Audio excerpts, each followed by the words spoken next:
Well actually আমি আবারও আপনাদের সলভ করার জন্য ক্লাসে আসলাম। সেটা হলো আমাদের 6B চ্যাপ্টার শেষ প্রায়, তবে কিছু কথা না বললেই নয়।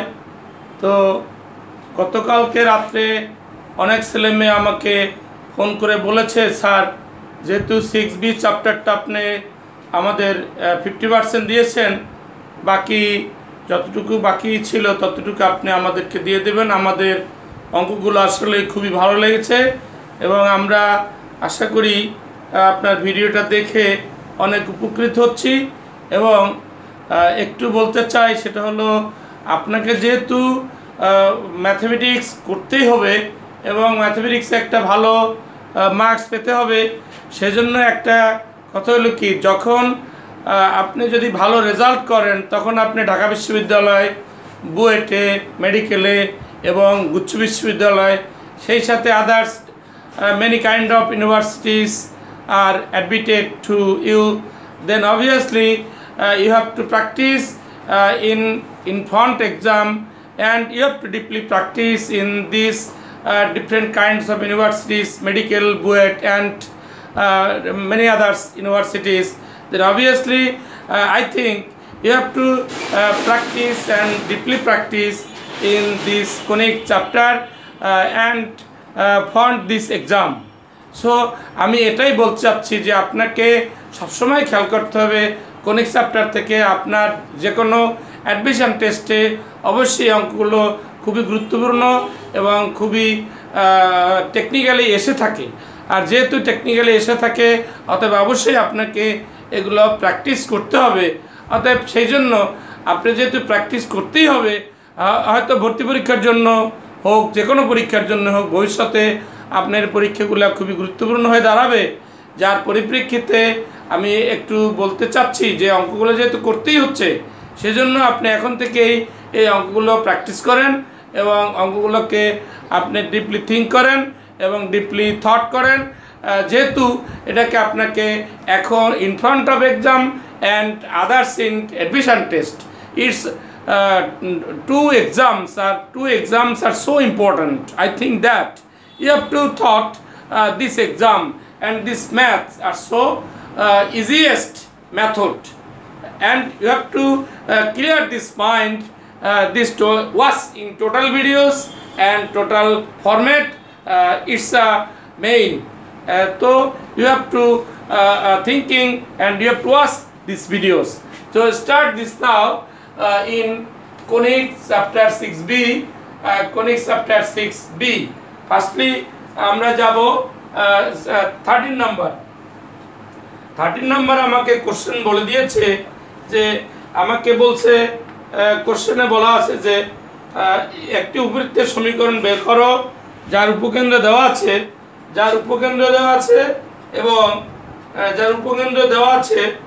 এবং উৎকেন্দ্রিকতা দেওয়া আছে, নিয়ামক সমীকরণ বের করতে বলছে। তাহলে আপনার এখানে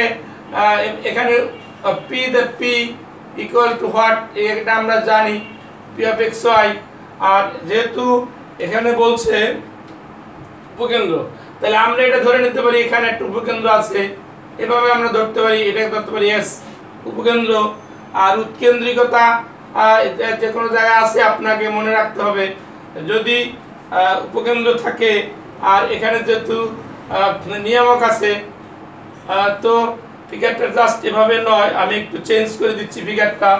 সেটা হলো আপনাকে একটু খেয়াল করতে হবে, এই যদি আপনার এরকম যদি উপবৃত্তরা ধারণ করে, তাহলে এখানে আমার এমনি করে একটা পি আছে, আমি এটা পিটা স্থাপন করলাম যে পরাবৃত্তের উপরস্থ, এটাকে এস ধরে নিলাম, এস দেওয়া আছে 3,4 এবং এখানে তার শীর্ষবিন্দু আছে, এটাকে এম আছে, এটা জেড আছে।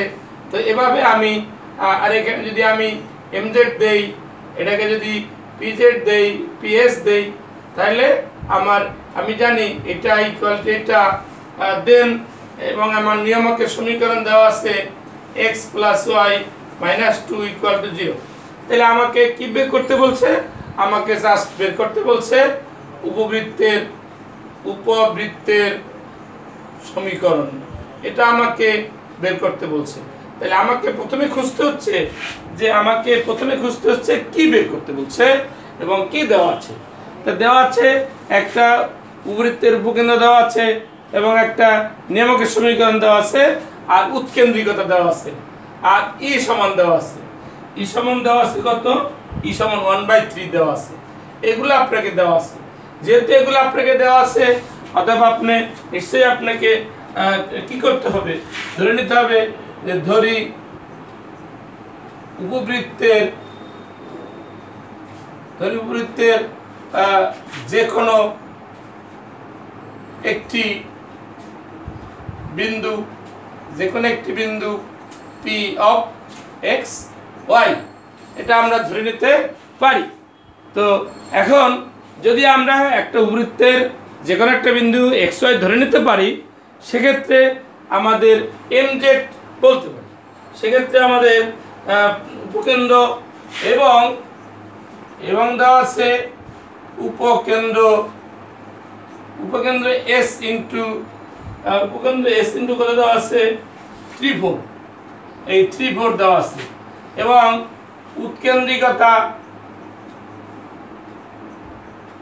উৎকেন্দ্রিকতা ই সমান 1/3 দেওয়া আছে এবং নিয়ামকের সমীকরণ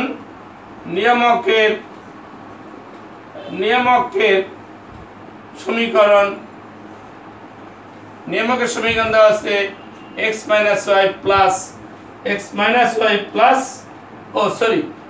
plus y minus 2 এটা দেওয়া আছে। তাহলে দেখেন আমাকে সবই দেওয়া আছে। তো আমার শুধু কাজ আমরা now by definition we have ellipse pm equal to sp এটা আমরা পড়েছি। অথবা আমরা পড়েছি কি we know that আমরা জানি উপবৃত্তের সমীকরণ, আমরা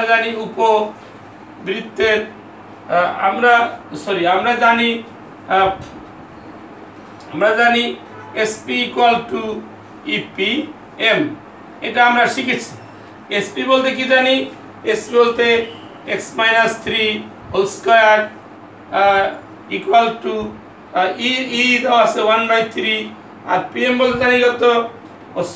এখানে একটু ভুল হয়ে গেল, plus y minus 4 whole square equal to 1/3 into x plus y minus 2 divided by 1 square এটা আমার কাছে এই হয়ে গেল। অর্থাৎ আমি এটা সূত্রানুযায়ী লিখতে পারি। আমার কিন্তু উপবৃত্তের সমীকরণ চলে আসে। এইটুকুই বিষয় এবং এইটুকুই মূল কথাগুলো।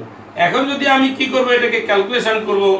x minus 3 whole square অর্থাৎ x square minus 6x plus 9 plus y square minus 8y plus 16 equal to 1/3 আর এখানে কত আসলো? x plus y minus 2 এই দিলাম whole square divided by 2। তাহলে আমার আসলো কত? 6 into x square minus 6x plus 9 plus y square minus 8y plus 16 equal to x plus y minus 2 whole square। এটা আমাকে করতে বলছে, এটাই করতে বলছে। এখন প্রশ্ন হলো এটাই যে আমাকে কি ধারণ করলো, এটা দিয়ে আমি কি বুঝতে পারলাম, এটা দিয়ে আমি এটুকুই উপস্থাপন করতে পারি। সেটা হলো এটাকে আমি একবারে কি ক্যালকুলেশন করতে পারি। তাহলে 6x স্কয়ার আবার plus 6y square minus 36x minus 48y plus 6 16 9 6 15 9 6 15 6 15 9 6 25 6 25 150। তাহলে 6 25 কত হবে?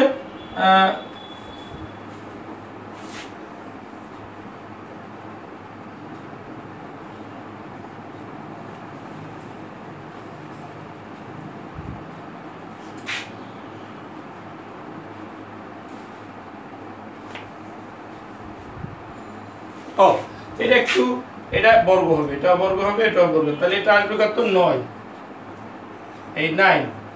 এরপরে আপনি সলভ করে নেবেন, তাই আমার একটু সময়টা কম লাগলো এই যা। তো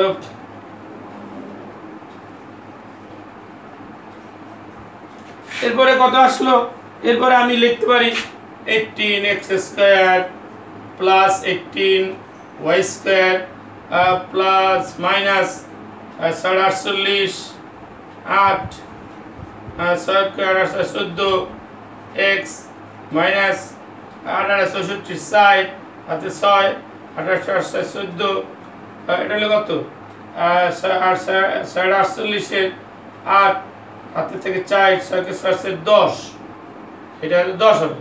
এখন এটা হলো কত y, এভাবে 16 9 25, 25 আর 8 25 গুণ 8, তাহলে এটা ক্যালকুলেশন করলে কত হলো, যাই হোক হবে, আমি লিখতে পারি plus 18 into 16 equal to x² plus y² plus 4 plus twice ab plus 2xy plus 2bc minus 4y minus 4x।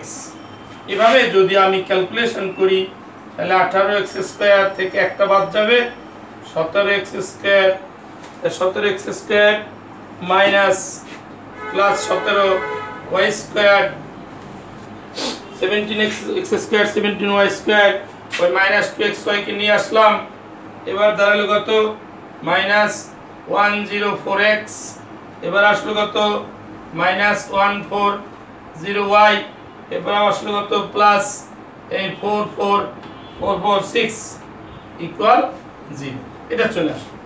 এটি আমি আনসার দিতে পারি। এই হলো আমার অত্যন্ত সহজ যে অঙ্কটা, সেটা হলো এইটা। এরপরে আমাকে কি বলে দিয়েছে, এরপর আমাকে বলে দিয়েছে যে এরপরে যেটা আমাদের ইম্পর্টেন্ট সেটা আপনারা করতে পারবেন। এটা হলো 4 নম্বর একই রাস্তার অঙ্ক। এরপর আমরা 14 নম্বরটা করছি, নাম্বার 14। নাম্বার 14 এ কি দেওয়া আছে আমরা একটু দেখে নিতে পারি যে উপবৃত্তের বৃহৎ ক্ষুদ্র অক্ষকে xy ধরে উপবৃত্তের সমীকরণ বের করে, যার উপকেন্দ্রদ্বয়ের মধ্যবর্তী দূরত্ব 8 একক এবং নিয়ামকের মধ্যবর্তী দূরত্ব 18 একক। অঙ্কটা একটু ক্রিটিক্যাল যদিও, তারপর আমি এটাকে করে দিচ্ছি, নো টেনশন।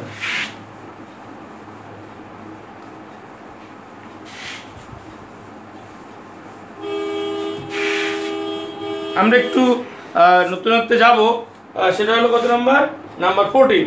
নাম্বার 14-এ আমাকে উপবৃত্তের সমীকরণটা ধরে নিতে হবে।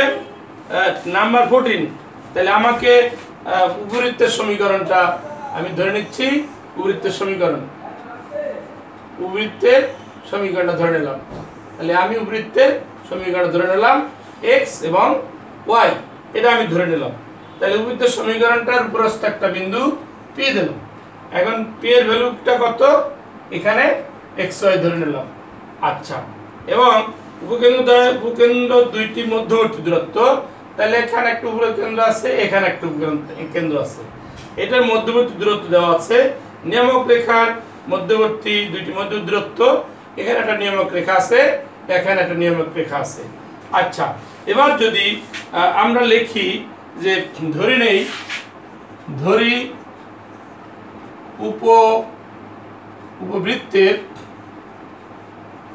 উপবৃত্তের সমীকরণ কি, x² by a² plus y² by b² equal to 1, এটা আমরা ধরে নিতে পারি। এটা যদি আমরা ধরে নেই তাহলে উৎকেন্দ্রিকতা, এখানে উৎকেন্দ্রিকতা ই, এটা আমরা ধরে নিতে পারি। তাহলে উহাদের মধ্যবর্তী উহাদের উপকেন্দ্র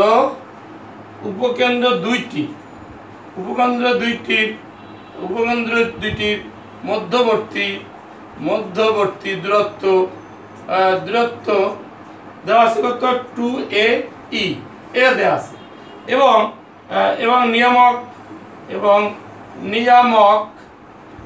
নিয়ামক রেখার মধ্যবর্তী দূরত্ব দেওয়া আছে 2A/E এটা টোটাল দেওয়া আছে। তাহলে আমাদের শর্ত মতে লিখতে পারি, কি লিখতে পারি আমরা জানি twice AE = 8, এটা আমার দেওয়া আছে 8, অর্থাৎ দুইটি মধ্যবর্তী রেখার দূরত্ব এটা আমার দেওয়া আছে কত 8, কোশ্চেন দেওয়া আছে। দুইটি যদি মধ্যবর্তী দূরত্ব কোশ্চেন 8 দেওয়া থাকে তাহলে এত সমান 8 লিখলাম।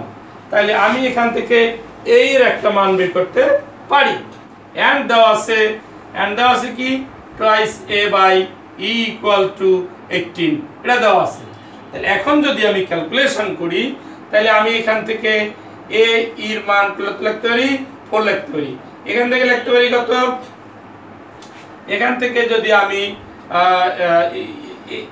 A/E অর্থাৎ A/E এর মান যদি আমি লিখতে পারি কত 9, তাহলে এখন এর মান যদি যে কোনো একটা মান যদি আমি এখান থেকে বসাই তাহলে আমি যদি এই দুইটা থেকে ক্যালকুলেশন করি তাহলে আমি A² লিখতে পারি কত 81, A² লিখতে পারি কত 2। আচ্ছা আমি লিখতে পারি এখান থেকে এর মান কত হয় 9E হয়, তাহলে এ সমান কত 9E লিখতে পারি। তাহলে আমি যদি বসাই তাহলে A = 4 × 9E এটা আমি লিখতে পারি। তাহলে এখন এর ভ্যালু কত আছে, এর ভ্যালু আমাকে বের করতে হচ্ছে। তাহলে এর ভ্যালু যদি বের করতে হয় তাহলে তো আমি এর রাস্তা দিতে পারি না। তাহলে A² = 49, তাহলে 1 হতে পাই A = 8/, তাহলে আমরা একটু অন্য রাস্তায় চলে গেছি। আচ্ছা যাই হোক, এটাকে আমি অন্য রাস্তায় করে দিতে পারি। সেটা কি দাঁড়ালো twice A/, এখান থেকে একটা মান বের করতে পারি twice A/8 twice = E, এটা আমি বের করতে পারি। তাহলে যদি আমি এখন বসাই twice A/8 = 18, তাহলে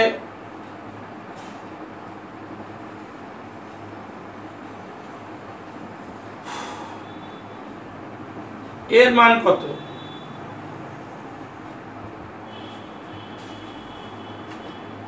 এ সমান লেখা যাবে 8/, এ সমান লেখা যাবে এখানে এ সমান লেখা যাবে 8/2E, এটা লেখা যাবে। আবার এখন যদি আমি এখানে যাই, সুতরাং 2 থাকলো আর এর ভ্যালু কত 8/2E /E = 18, এটাকে আমি যদি লিখি তাহলে 2 আর এখানে কত 2 8/2E × 1/E = 18, এর অর্থ কি দাঁড়ালো, এটা কাটা গেল, তাহলে থাকে কত 8/E², 8/E² = 18, এর অর্থ 9/18 = A² আসে। তাহলে আমি কি বলতে পারি, that implies A² বলতে পারি কত 8/18। ও আচ্ছা, আমি একটু উপরের দিকে যাই, উপরের দিকে লিখতে গেলে আমি কি পেলাম 9/18 = A², that implies 3/9 × 18 হয়, ও সরি 8/18, তো 8/18, তাহলে 8/18 = কত 4/9, তার অর্থ কি দাঁড়ালো E সমান 3/2/3, E সমান 2/3 আসলো। এটা আমাকে বের করতে হবে। এরপর যদি আমি ক্যালকুলেশন করি তাহলে ক্যালকুলেশন করলে কি দাঁড়ালো, এবার ক্যালকুলেট করলে আমি যদি ঢুকি আবারও, তাহলে ক্যালকুলেট করলে এর সমান কত হবে ছিল আমার 8/2E, তাহলে আমি যদি যাই 8 ডিভাইডেড বাই 2 ইন্টু 2/3, তাহলে আমার 8 ইন্টু 3 ডিভাইড বাই 4, এর অর্থ 6। তাহলে এর ভ্যালু পেলাম কত? এর ভ্যালু পেলাম 6। এবার আমরা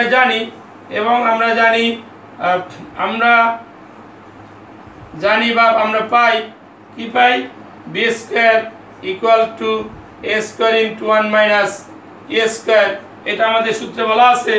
তাহলে এখন যদি আমি এর ভ্যালু নির্ণয় করি 36 ইন্টু 1 মাইনাস ই বলতে কত, এর মান পেয়েছি কত? 2/3। তাহলে আমি লিখতে পারি কত? 4/9। তাহলে এখানে ক্যালকুলেট করলে কত আসবে? 36 ইন্টু 9 থেকে 4 বার, তাহলে 5/9। তাহলে ইকুয়াল টু আসলো কত? 4 নং 36 আসলো 20। তাহলে বি স্কোয়ারের ভ্যালু কত আসলো? বি স্কোয়ারের ভ্যালু আসলো 20। তাহলে আমি বি স্কোয়ারের ভ্যালু যেহেতু পেয়েছি, তাহলে আমি এ স্কোয়ারের ভ্যালু বের করতে পারছি।